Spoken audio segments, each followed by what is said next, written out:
From Transport Topics in Washington, D.C., this is RoadSigns. Here is your host, Seth Clevenger. Thank you for listening to RoadSigns, the podcast series from Transport Topics that explores the trends and technologies that are shaping the future of trucking. In this episode, we're going to explore how freight brokers and third-party logistics providers are using technology to optimize capacity and make good pricing decisions in a volatile market. During the past couple years, the disruptions caused by COVID and the economic rebound from the pandemic have placed a great deal of stress on supply chains. At times, it has been very difficult for shippers to find enough trucks to move their freight, and we've seen dramatic fluctuations in the spot market. To survive and thrive in these conditions, it's more important than ever for brokers to build better business relationships with their carriers so all parties can succeed together. So how can 3PLs use technology to better navigate this complex business environment and improve their partnerships with carriers? To help us answer that question, we're going to bring in two industry experts. Later in the program, we'll hear from Don Salvucci-Favier, CEO and Chief Product Officer at Greenscreens AI, a dynamic freight pricing system for logistics companies. But first, we're excited to welcome Anthony Satarja, CEO of Parade, a capacity management platform for freight brokers. Thank you for joining us, Anthony. Thanks for having me. So in recent years, of course, we've seen a great deal of investment in freight technology, and that includes a lot of startups, a lot of new players entering the industry in recent years. And Parade, of course, is a good example of that. So I think just to start off, could you just tell us a little bit more about the company's origins and what opportunity did you see when you co-founded the business back in 2015? Sure. We started in 2015 under a totally different business. And me and my co-founders were all technologists. My background particularly is in building software applications. And when we got into it, my co-founder Pete, his uncle drives a truck. And we thought, we watched him call, email his broker and said, this is crazy. We can change this. And so we came in trying to build a better freight brokerage in, much like a lot of other technology companies coming into the space back then, and essentially operated a digital enabled freight brokerage. But what we found at the end of the day was that there's so much of these freight brokers out there, and they're doing just great. They're the market makers in this industry for really being able to build strong relationships and service a specific niche.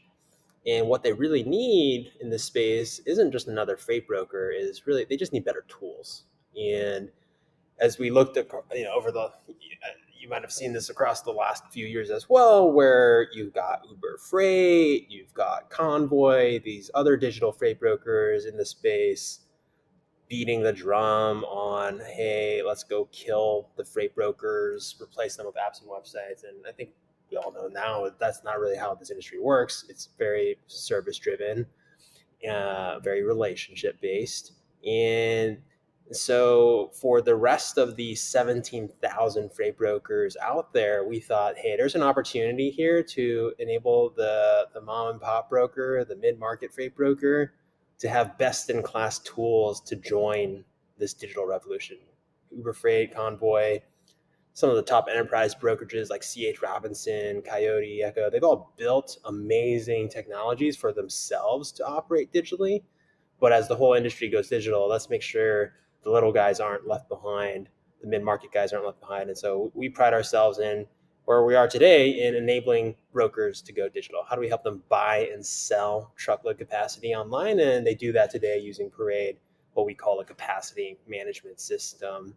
And we hope to continue to enable these people to be the best at what they do with digital tools. Yeah, well, thank you for that overview. And to your point, the freight transportation industry is so fragmented. There are so many small and medium-sized companies, and bringing some similar technologies and capabilities to the rest of the market that we already see at the very top of the market. It does seem like an opportunity for so many companies to work smarter and more efficiently. And I want to get a little bit more into capacity. So let's talk about how freight brokers source capacity today, and the opportunity you see for them to do this more efficiently. So how can technology help brokers strengthen their carrier networks, and also build more repeat business rather than the one and done relationships that we sometimes see. Yeah, and, I think before we ask how, I think it's also important to ask why. Like, why do we want to build stronger carrier relationships for the broker? And for the broker, that really enables them certainty to price, certainty to serve their end customers. Where if they've built up really great relationships and have a lot of great business with carriers in, say, um, the South Texas region, and they really understand their book of carriers, well, a customer, a shipper, will be more interested and feel more confident in their ability to serve. And also, the broker feels a lot more confident in their ability to actually fulfill the price. Because otherwise, we're going out to the load boards, which is a primary way of operating, but the spread of what you might get out there may not fall into a profitable booking for the broker. So, yeah, sometimes you might rip out and make 20-25% gross margin, but that's only because sometimes you're also taking -5% gross margin because you didn't have that right relationship. And so we think that by developing tighter carrier relationships with your core network as a broker, that helps the broker control costs, helps them have certainty and predictability in what kind of prices they should be issuing to their shippers. And that ultimately is, I think, a better business for the shipper, the broker, and the carriers that they serve. And so that's the why. I think, how they do that today, that's the problem we're fixing. I think it's very broken in that these people are really great at these brokerages in building 10, 20 or so relationships with core carriers, but the tools that they have doesn't really enable them to truly scale. Why can't a person be managing 100, 200, 1,000 carrier relationships at one time? And it's because the technology just hasn't kept up with the needs of a lot of these brokers.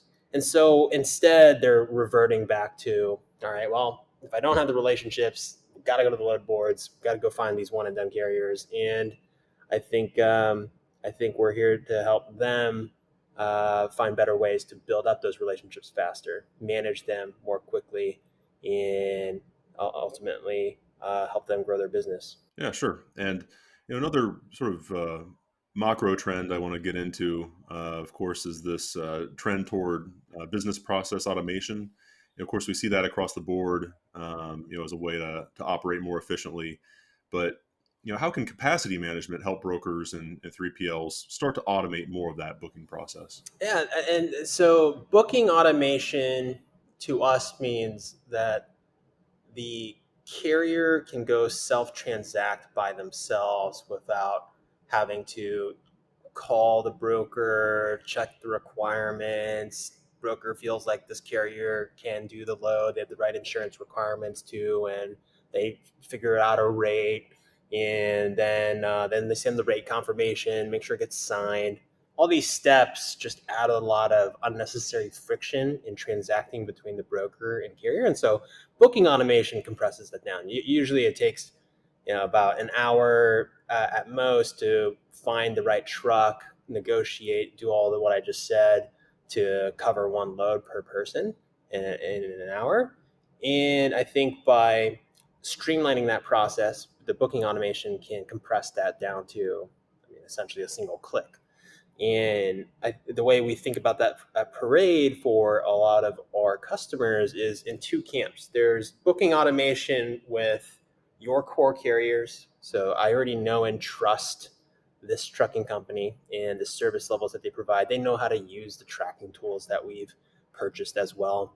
And so let's let them self-service. And what we do at Parade is we spin up what we call this white labeled carrier portal, where each broker can enable their carriers to come in, find the right opportunities, self-service, and transact online. And that's one way of driving towards more booking automation. But it's still important to work with all of these carriers that are out there on the load boards. And how do we work with them more efficiently? Because Right now, that's what's getting slammed into the carrier sales reps call queue, where a bunch of carriers are interested, they're dialing in, they have no option to digitally bid or digitally book.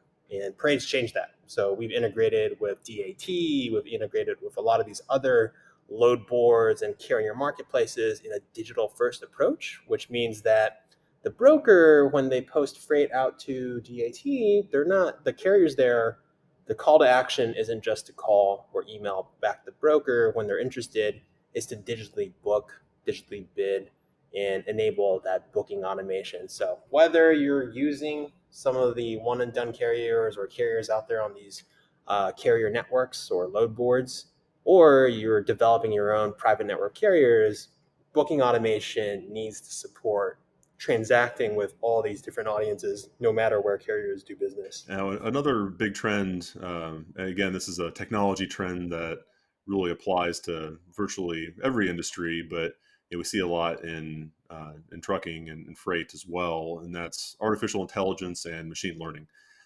So, we big topic of conversation, technology shows, but how do you see AI and ML changing the freight transportation sector in the future, and how are you applying it at Parade?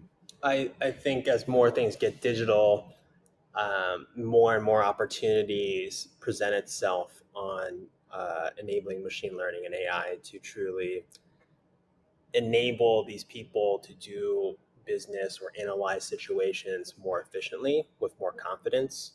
I think that a lot of people seem to think AI and ML are this black box where, hey, we've got this magical box that it's going to go the AI is going to go figure out and cover all your freight.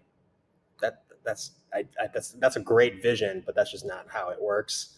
And I think that here at Parade, we think that all these big problems. So that is a big problem. How do I find the right truck for every single load? And at Parade, we break that into very small problems and then apply ML and AI in very targeted ways across the life cycle of the workflow when finding a truck to enable the brokers to operate faster. I'll give you some examples. One, we enable the broker to supercharge their ability to read carrier emails. So broker gets hundreds of truck list emails from carriers saying, hey, I've got a truck in Dallas. Some of them screenshot their TMS and then send it over to their freight broker. And we've built this NLP and AI technology that will actually read the emails, process it, structure it for available capacity information. So, hey, okay, we know they have Dallas, and that you then use predictive machine learning to look at past trends of this trucking company to see that they didn't tell us it was a dry van, but we think they probably have a dry van given that the last 10 loads that they did was a dry van. And that enables the broker to suddenly read these hundreds of emails without having to actually lift a finger and store that data so that they can use it for later. But then most importantly, get back to the carrier. Hey, I do have 5 opportunities out in Dallas. I know that you also like to go to the Southeast and help just really facilitate the conversation faster so that these people can do more with more carriers. And so that's one example. Other examples is in just trying to, I just mentioned it, in helping them understand the dirty data that they get, as that the carrier doesn't actually tell you a lot oftentimes of what they really want. And so we'll use ways of predicting where they want to go so that we can help inform the broker, hey, of all the outbound opportunities in Dallas, they really just want to go to the Southeast. You should just tell them, try to sell these Southeast opportunities back to them. So there's different ways, and that's all across the platform. I'm just naming a few. But that I think a platform has to leverage AI and ML in very targeted ways to build, at the end of the day, what is the objective. And for us, it's to help brokers find trucks, automate some more of the booking process, and then ultimately using data so that they can go win more business. Yeah, I mean, if you have the right information in front of you and you see it fast enough and understand it, you can act that much more quickly and efficiently as a business, with the right decision support tools. So, is a pretty it is pretty fascinating to see how software in general has developed and in the way it's being applied in our industry. From time to time, an issue commands so much of the industry's attention that it requires a deeper dive, a resource readers can turn to, a Transport Topics special report. We're turning our attention to another big issue, electrification and the key factors that will drive this industry trend. In every case, we're working to provide our readers with information, analysis, and clarity on key issues confronting fleets. One comprehensive resource packed with insights that can give you the edge. Transport Topics invites you to learn more about our special reports. To reserve your copy of the latest special report, visit ttn.ws/electrification.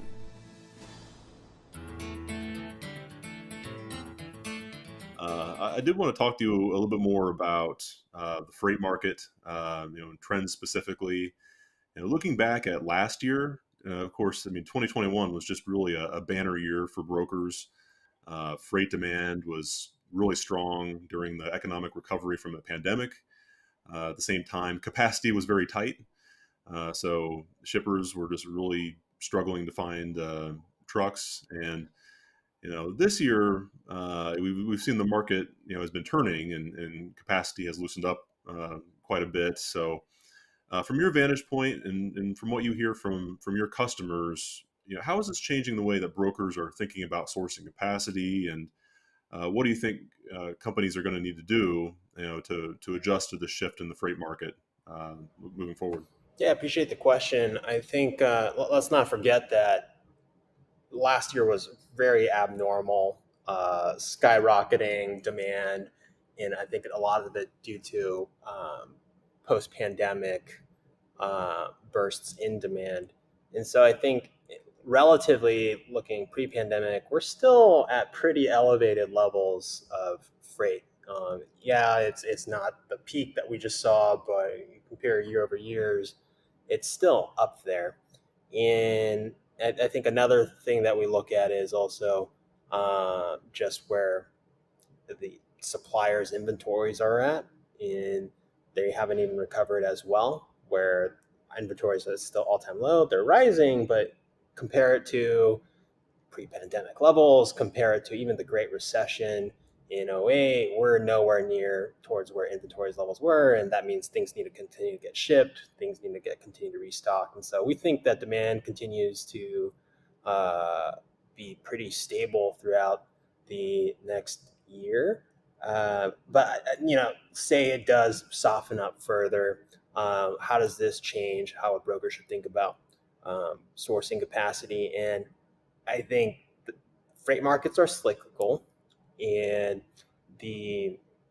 there's no better opportunity if we head into even a softer environment to build strong carrier relationships, as the carriers that you develop relationships now with are the ones that are going to stick with you when things are tight as well. And I mean, case in point, just this past year, how many of your carriers really stuck around with you to move a key lane that you needed, or were you just paying out the window, going out to the boards or the open spot market? And so I think that over the next year, should there be softening, I think it's just a great opportunity to really double down on building carrier relationships, find the right carrier. Maybe you want to diversify that set of carriers on a key lane that you serve for a particular customer. And then when times are tough or things are tight, again, you can better rely on the carriers that you've developed relationships with. And another part of the experience of these past 2 years has been all the supply chain disruptions. We've seen a lot of port congestion, of course, and shortages of certain products and materials. Latest one is baby formula. I'm a parent of an infant myself, so I can feel that one firsthand. But there's many examples of shelves being a bit more products availability a bit more sparse than in the past, as well as all the labor shortages, and that applies to trucking and transportation as well as many other industries. But how do you think that those experiences of all these disruptions have changed the way that companies are thinking about their supply chains moving forward? It's been a wake-up call, I think, for a lot of manufacturers and a lot of retailers. I think across the board, we've seen shortages, and I think that these companies, and for this U.S. supply chain as a whole, will see far more investment into supply chain and trying to make sure we can not only have efficient supply chain, but also resilient supply chains as well. And I think that benefits just all participants within supply chain, transportation also as well, really rethinking what does it mean to really invest within my supply chain and ensure that we don't have a situation where we're not able to get to the end consumer.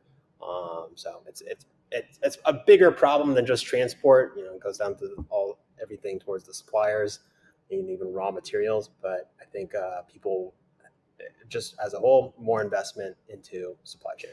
Yeah, I think so, and a greater focus on resilience. Not just speed and efficiency at times. I think that the experience and the shock to the system is changing some perspectives on that. And going back to the beginning of our conversation, we've seen a great deal of technology adoption in the trucking and logistics industry, but one of the challenges that naturally comes up is the need to connect all these systems so companies can fully utilize the data efficiently. So at Parade, I'm curious to hear how you think about integrating with customers' TMS systems and maybe some other applications and technologies that they're using. Yeah, and I think this is the core and secret ingredients of what made Parade successful today, where we think that there is a lot of exciting innovation happening across the board.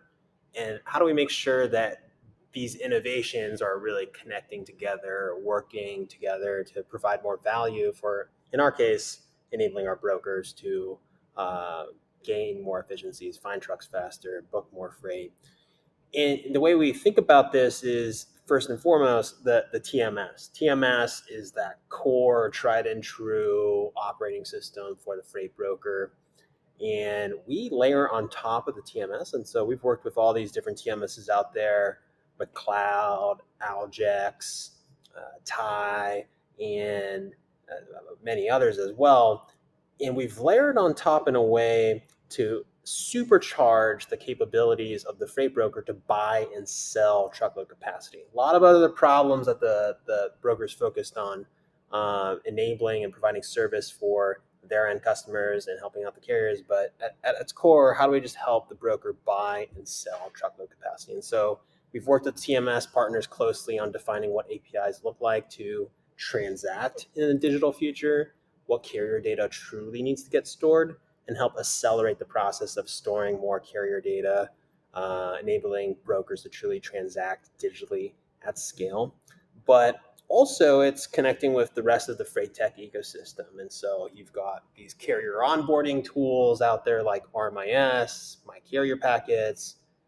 All right, how does that data fit into my digital booking workflows? How do I ensure that I can verify that these carriers have the right insurance policies, and Parade connects that data in and enables our brokers to automatically verify that information with a single click? And then how do I know I'm not paying, am I paying market rates? And so being able to plug into the best in class rating indices like DAT Rate View, for example, and making sure that the rate data is brought into the single system.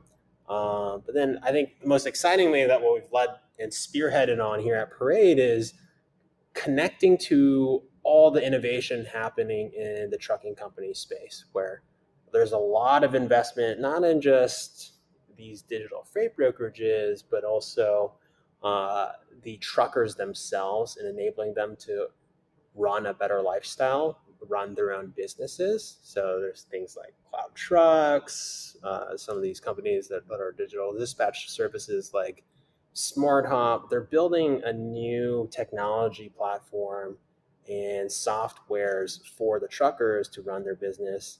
And we're working with every single one of these new innovative companies to connect these owner operators and these truckers that are running their own businesses in a more effective way to our freight broker customers so that they can better transact, they can better run recurring lanes digitally between our systems. And so when we think about integration, it's integration on not only the existing systems out there that our brokers use, but also the different systems that carriers are now starting to use, or even older systems that they've used in the past, or these marketplaces that they've used in the past, and how do we make sure that they're all connected under one platform. That's what we do for our customers in the sole goal of helping them buy and sell truckload capacity.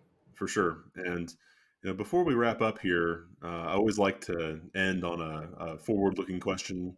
So I'd like to hear your thoughts on the future of logistics and supply chain management. So, when you think ahead, a decade from now, how do you imagine shippers, brokers, and carriers will interact with each other? And, how much more automated will that be? And how much more efficient will it be? Lots will change in the next 10 years. We think that what we're building here at Parade has a lot to contribute towards that, particularly for the freight brokers, where we've got this internal mantra here where we understand the reality is today, top brokerages, maybe they can do 15 loads per day per person. And that's on the higher end. We want to make these people get to 1,000 loads per day per person. And that's, a big step function change, a little out there.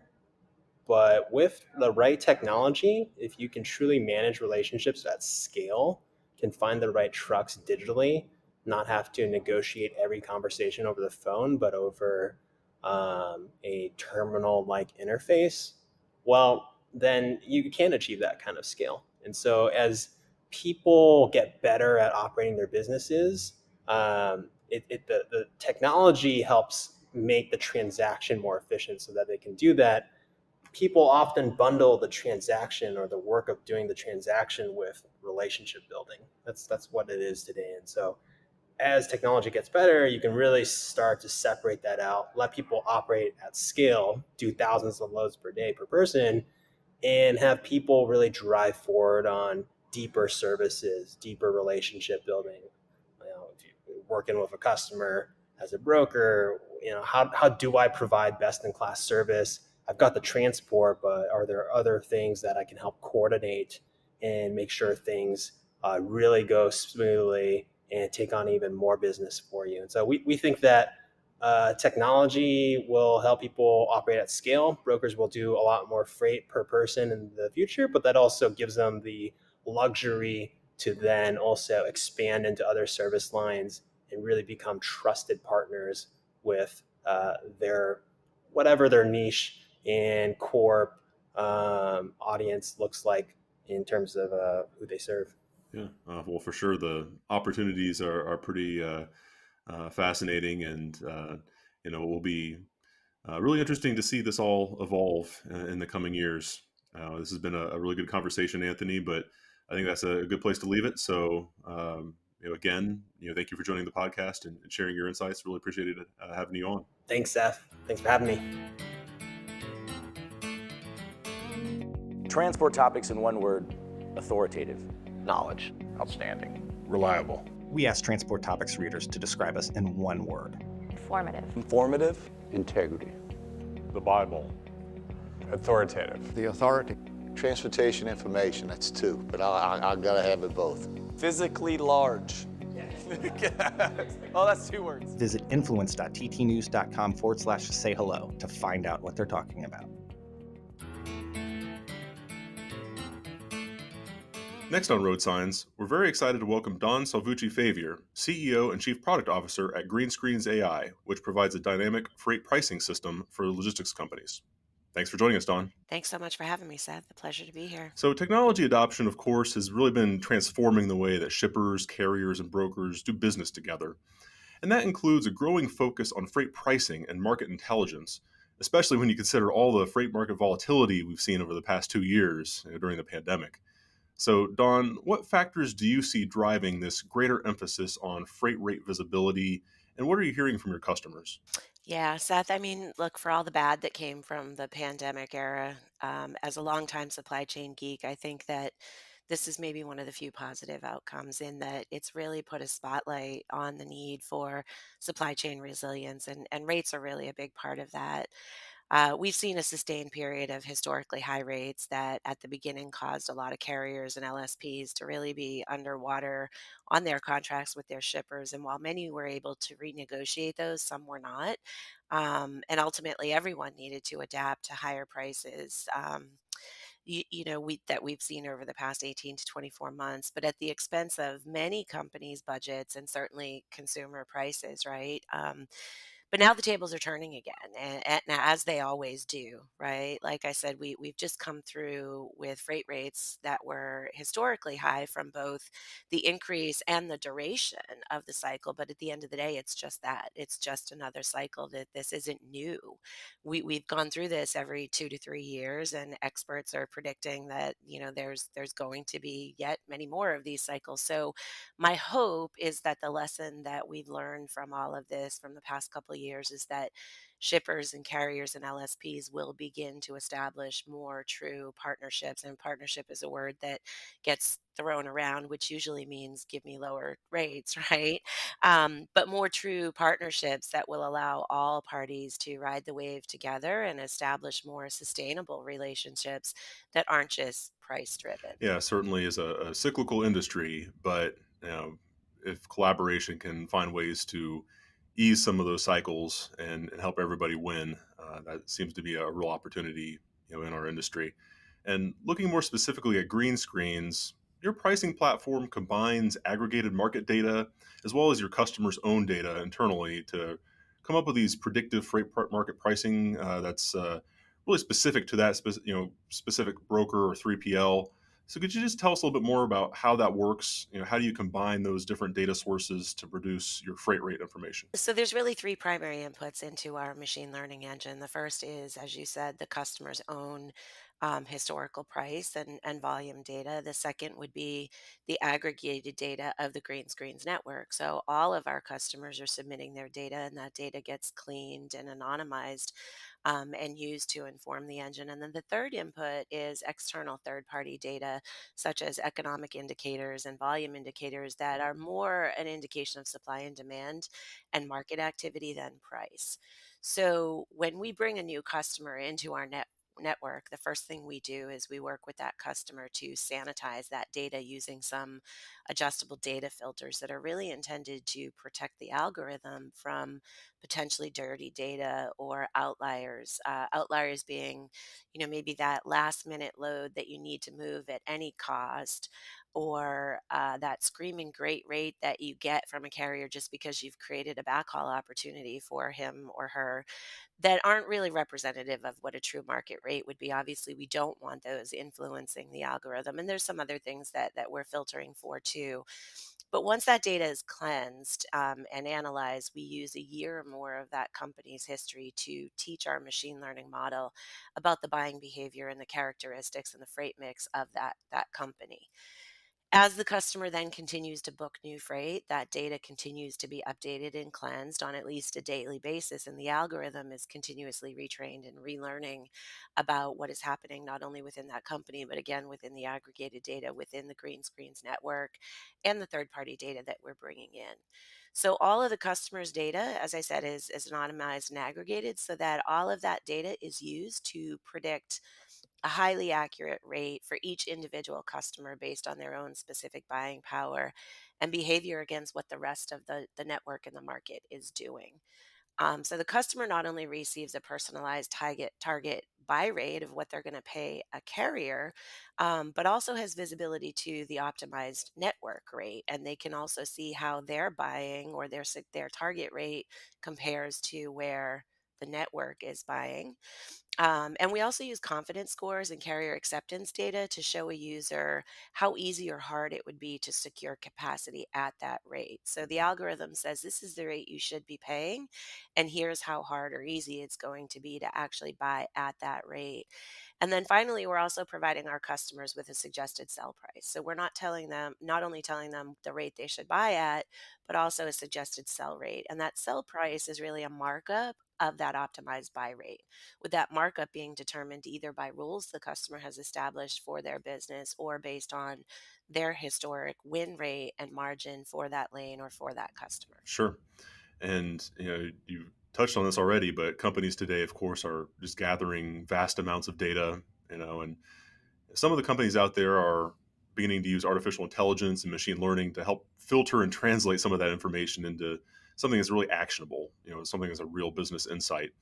And green screens, I think, is a clear example of that trend. So just tell us how your company is utilizing AI and machine learning, and how do you see AI and ML expanding in the future? Yeah, so I'm really excited about the application of for true AI and ML that I'm seeing in our industry today. And honestly, what really drew me to green screens and made me want to join the company is that I felt this was the first truly practical application of next generation technology like AI and ML for our industry. So, I already kind of talked about how the machine learning engine can learn from large amounts of data about the behavior of a market or an individual company to get to a really accurate result. But if you think of machine learning from the perspective of taking your very best pricing person in your organization and being able to codify the knowledge and thought process that that individual may go through when they're pricing freight. I mean, as a veteran who's been doing this for a long time, they have a thought process. They know what markets behave similarly. They kind of just instinctively know that. So that's really what machine learning is doing. However, unlike the human brain, an ML engine is able to process vast amounts of data very quickly and in an unassisted manner. So I recently had the opportunity to participate in a panel at TIA, which I think you were at, Seth, where one of my co-panelists from the cloud actually explained it quite well. And really what he said was, imagine as a human being in a room with 150 people, and each of those 150 people are shouting inputs at you at the same time with the expectation that you'll be able to come to an accurate conclusion based on all of those inputs that are being screamed at you within seconds, right? Sounds impossible. I think so. It gives me an anxiety attack. But that's really what AI and ML is really good at, is taking vast amounts of data, a lot of inputs, and filling in those gaps. So not only that, but it's able to recognize patterns in the data itself and fill in the gaps in the data or missing context by knowing things like market A behaves similarly to market B. So even without any specific data about market B, it can make some assumptions and apply those assumptions to still reach a very accurate conclusion. So I think we're going to continue to see applications for AI and ML increase in our industry in an effort to drive more efficiency and automating the lower hanging fruit. Now, to be clear though, I'm not advocating automation for the sake of eliminating the human function, right? It's just not sustainable, but rather to leverage AI and ML to automate the tasks that can be automated, like pricing, and leverage the human capital to work on more value added tasks than the things that computers aren't good at, like building relationships and illogical decisions, because we all know that logistics can actually be quite illogical at time. So it's not just about the automation. If that's not where you are at as a company, fine. But think about it as being able to arm your newest reps, your least experienced reps with the same knowledge and decision making ability as your more experienced reps, right? And you can improve the productivity or transactions per rep, of everybody, right? Not just your more junior team members, but your senior members as well, and leverage those more experienced senior team members for more strategic activities, again, like building better relationships and troubleshooting. For sure. I mean, you see the opportunities to spend less time as a worker on routine tasks and more on managing by exception, dealing with these unusual events and the unexpected, which of course always comes up in transportation. So you're really focusing on customer service rather than just kind of the grunt work, perhaps, of the routine tasks, and that really does open it up greatly for people to work more efficiently, without replacing the need for back office workers, of course. 100%. Yep. Yeah, and I want to go back to another topic you mentioned earlier, and that's this idea of strengthening carrier broker relationships. And I think that that's been a good theme kind of coming out of the pandemic here. So I want to just dive a little bit deeper into that.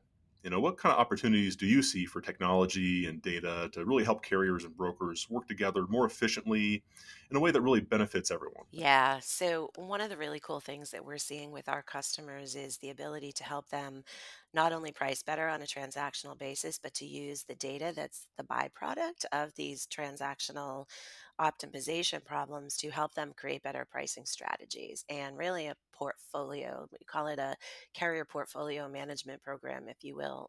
For example, if a customer can see the lanes or markets where they're buying freight better than the market, they can then arm their sales team with that information to go win more business in those markets where they're buying better and therefore make more margin on those. Conversely, if they can easily see where they're buying worse than the market, they can then arm their carrier reps with that data to go establish stronger carrier relationships there, new carriers, or, again, establishing a program or portfolio with the carrier relationships they already have.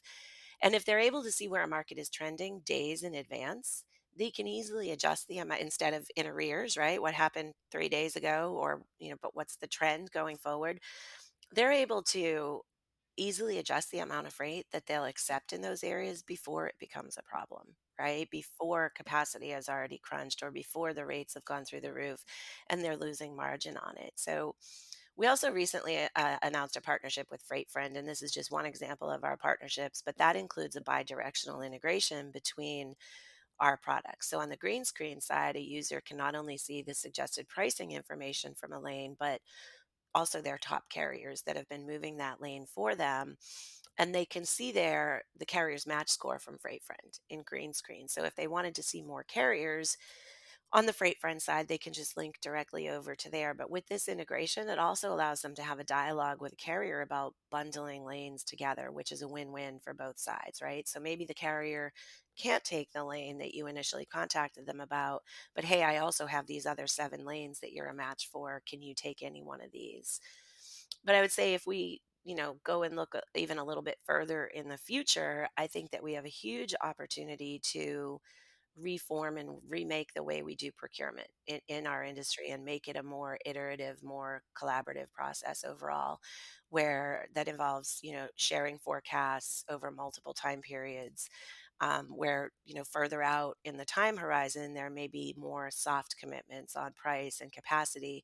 But as we continually adjust those forecasts and we get closer to the time of execution, those forecasts are more solid and we can iterate through to getting a firm commitment closer to the time of execution. From time to time, an issue commands so much of the industry's attention that it requires a deeper dive, a resource readers can turn to, a transport topic special report. We're turning our attention to another big issue, electrification and the key factors that will drive this industry trend. In every case, we're working to provide our readers with information, analysis, and clarity on key issues confronting fleets. One comprehensive resource packed with insights that can give you the edge. Transport Topics invites you to learn more about our special reports. To reserve your copy of the latest special report, visit ttn.ws/electrification.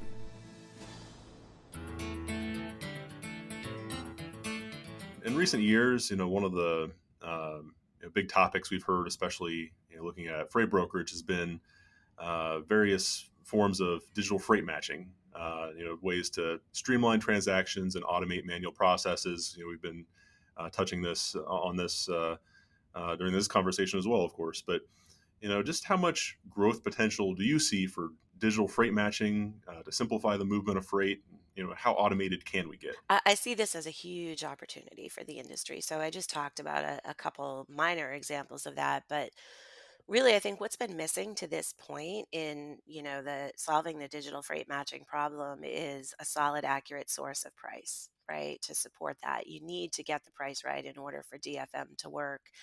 And with AI and ML based pricing, like we have at Green Screens, that's becoming more possible. Right. So we are working with multiple partners, not only on the supply and carrier sourcing side, but also on the quote automation side, with the green screens rates being the glue, if you will, that ties together the supply and the demand, right? Demand being the customers, supply being the carriers, and really giving a single version of truth from customer quote to carrier booking. I will caution though, I don't think that DFM is really a one size fits all strategy, nor can it easily just be implemented big bang, right? I think it needs to be more programmatic, and I don't mean programmatic as in computer programming. I mean programmatic in that you need to be selective about which freight and which partners are candidates for digital freight matching versus which freight is tendered direct versus which is posted and so on, right? You need to establish a program with specific partners as to how it's going to work. So it's not just the technology piece, it's also the program management around it, because we have heard some nightmare stories about how carriers, even in the most efficient DFM process, will sometimes begin to ignore a lot of that automated matching because they're seeing the same loads come across on multiple platforms or methods and it appears to be spam. So they're just ignoring it. So all of that needs to be managed very, very carefully. But I think the technology is there. And I think, the piece is again tying it together with a really solid, accurate source of pricing. Sure. Well, it'll be very fascinating to watch that develop in the years ahead. Recent years have been very interesting with all the investment and tech startups, and as well as brokers, large and medium sized and small, all dipping their toes into this. But I want to talk a little bit more about the market going forward. Of course, looking back to 2021, it was just a banner year for 3PLs, really strong freight demand and tight truck capacity. We put together a list of the largest 3PLs in North America each year at Transport Topics, and just going over the revenue numbers, it was pretty clear just how in demand the services of 3PLs were a year ago. But as you mentioned, as we move deeper into 2022, the market has been turning. Capacity has loosened up. So how is this changing the way that 3PLs are thinking about business opportunities and freight pricing? And what will it take for companies to adapt to that shift in the market? Yeah. Well, again, I'll say again, this is a cycle. We've been here before, right? And I think there are many companies who actually may not change the way they think. And some will survive that, some will not. But I think that it's going to become a have versus have not, or a win versus lose situation to remain competitive. I think that logistics of the future needs to support more dynamic and responsive processes that can not only be achieved through leveraging and sharing data, and again, automating the tasks that can be automated by using your human capital on more strategic things and collaborative programs and things like that, where our carrier reps and customer reps almost become more relationship focused than transactional as they are today. So I think I see a shift in the skill set, or maybe the mindset of the staffing, right, in a lot of these organizations. And I've talked several times today about more collaboration with carriers than I've talked about shippers today, but I think it needs to happen on both sides, right? It's not just carriers telling shippers what they want or vice versa. I think it's everybody needs to sit at the table and say, how can I help you, right? How can we succeed together? Post and pray is not likely going to be a winning strategy going forward. But I really think dynamic pricing and carrier and customer portfolio management really needs to be the focus for all logistics companies going forward, so that they can withstand these ups and downs. And when they happen, because they will happen, they are hopefully less disruptive than what we've seen over the past 18 to 24 months, and certainly in previous cycles. Big picture, as we mentioned before, there's been a great deal of investment in technologies and software applications, whether you're carrier, 3PL, and of course, many new software and technology developers have entered the industry. But one of the challenges that companies often encounter as they invest in technology is connecting all those systems so the information doesn't sit in these separate silos. So at Green Screens, how do you think about integrating with your customers' other IT investments, including their TMS systems? Yeah, so thank you for this question because this is a huge part of our strategy. And, at Green Screens, we believe that price and people are what connects the supply and the demand. And I've said that a couple times here today. And our approach is to partner with leading tech companies that really understand the power and the value of a connected ecosystem to help really revolutionize the digital evolution of our industry, right? The TMS will remain the operating system of brokers and 3PLs and shippers. So, through our TMS partner integrations, we work together to not only ensure that the data is flowing seamlessly between the systems, but also to have the full green screens experience within a user's existing systems and workflow, right? So they're not constantly needing to context switch or switching systems to complete a transaction, right? Put everything at the fingertips of the user. Beyond the TMS, it's, with our data and integration partners like quote automation and capacity sourcing and matching and procurement, that's how we're really connecting the supply and the demand and through price transparency, right? So we're working with several providers in the areas of, again, quote automation and sourcing to enable that truly dynamic quote to booking process. I think that the TMS of the future, and I spent 20 years of my career in product strategy for TMS, and I'm guilty of a lot of these things. But I think going forward, the TMS of the future is really less about having a feature-rich application that is all things to all people and checks all the boxes, but rather an open operating platform that focuses on data governance and security and workflow and things like that, with the ability to then seamlessly connect with task oriented, specialized best of breed services that will enable a very rich end to end process. And it also gives the TMS customer, whether it's a shipper, a broker, carrier, 3PL, some optionality, right? Because, if I can plug in a parade or a freight, have multiple choices of what those task specific specialized applications are, as a customer I have more optionality and more flexibility to do that. Yeah. And it's just more and more companies to build these integrations with and connections, and it's just a constantly evolving piece of the transportation industry. I mean, I've been covering the technology beat in trucking for a little over a decade, and it's amazing how much has changed and how many new players have jumped in, as well as how some existing companies and existing players have grown over the years. But uh, before I let you go, Don, I want to end on a kind of a future, forward-looking kind of question. So, I'd just like to hear a little bit more on your thoughts on the future of logistics and supply chain management. So, when you look 10 years from now, how do you envision shippers and 3PLs and carriers interacting? How will that change compared to what we see today? Yeah. So I think again, the past couple of years have shown us the importance of a resilient supply chain, right? And how strategic transportation is to that, or rather, how not having a solid transportation strategy is a strategic disadvantage.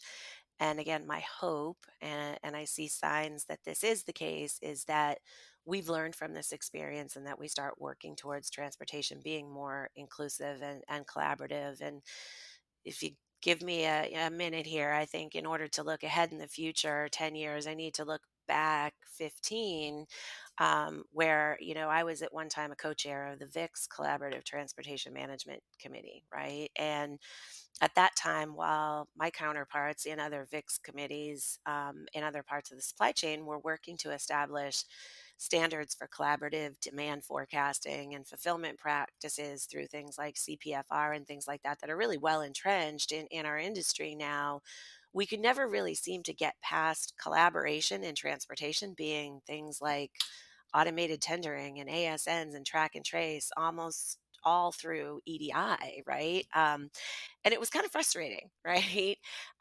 So I've always thought that transportation was ripe for more collaborative forecasting and procurement practices. But frankly, I think until very recently, there were three things missing. Number one was the ability to truly aggregate and democratize data, right? Number two is the trust in the data and really trust in your constituents and your partners in the supply chain to safely handle that data. And third is that the technologies really just wasn't there yet. If you think about demand forecasting and going back 10 or 15 years, some of those old demand forecast models could literally take days to run. And in transportation, we just don't have the time to do that. So I think we're there today, right? I think the silos are coming down. People are more aware of the value of aggregating and democratizing data, trusting in the data, and that the technology has evolved to the point with things like AI and ML that we can get to a more collaborative transportation management process that isn't using EDI and ASNs and electronic tendering, but one that is really more inclusive. So I think collaborative transportation time has finally come, and I think that we're going to see more and more definition coming to that, in the coming months and years, and what that means. Yeah. Well, hey, Don, really appreciate you joining us and sharing your insights. I think we've reached a good stopping point here, but thanks again for coming on, and it'll be fascinating to watch your company in years ahead. And I think that you're absolutely right that technology in the transportation industry is certainly not slowing down. There's so much more opportunity ahead of us. So thanks again. Thanks for having me. Always a pleasure. Did you know you can ask Alexa to open Transport Topics? In just 1 minute, you will hear the biggest trucking headlines of that day. Be prepared and start your morning off right with Transport Topics. Before we close, let's take a moment to revisit our original question. How can 3PLs use technology to better navigate freight market volatility? As we've heard from our guests, improved freight rate intelligence and better management of capacity can help freight brokers operate more efficiently. Those tools can also help 3PLs build stronger partnerships with their carriers. Improved market visibility can ultimately translate to more trust between business partners and further streamline the movement of freight. With lingering supply chain disruptions continuing to hinder the flow of goods, it has become even more crucial for 3PLs and carriers to work together to solve challenges and reduce efficiencies. If you've enjoyed this episode of Road Signs, please let others know. Rate and review us on Apple Podcasts and Spotify. If my questions have sparked questions of your own, share them with me and the Road Signs team. You can email us at share@ttnews.com. We'll read them and respond daily. And of course, we'll be back in 2 weeks with a fresh episode of Road Signs. Until then, I'm Seth Clevenger. Thank you for listening.